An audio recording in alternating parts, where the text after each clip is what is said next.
একটি শ্রেণীতে ছাত্ররা ৫ জন বা ১২ জন বা ১৫ জনের দল গঠন করলে ওই শ্রেণীতে অন্তত কতজন ছাত্র থাকতে হবে?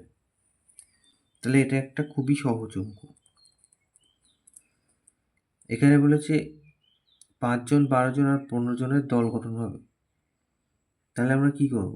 এমন একটা সংখ্যা হতে হবে যে ৫ জনের দল গঠন করা যাবে, ১২ জনের দল গঠন করা যাবে এবং ১৫ জনের দল গঠন করা যাবে। সেক্ষেত্রে কোনো বাড়তি সংখ্যা থাকবে না। তার মানে কি? এমন একটা সংখ্যা হতে হবে যাকে ৫ দিয়ে ভাগ করলে মিলে যাবে, ১২ দিয়ে ভাগ করলে মিলে যাবে আর ১৫ দিয়ে ভাগ করলেও মিলে যাবে। তাহলে সেটা কোন সংখ্যা হবে? এদের লসাগু হবে।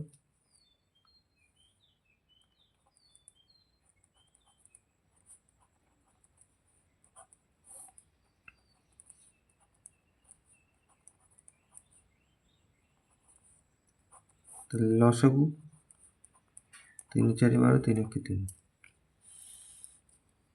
তাহলে অতএব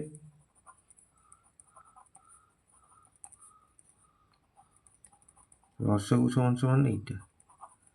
তাহলে ৩ × ৪ = ১২, ১২, ৫ × ১২ = ৬০। তাহলে এত।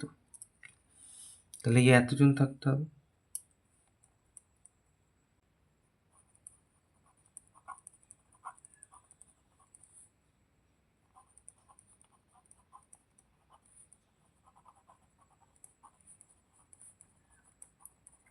এটা উত্তর।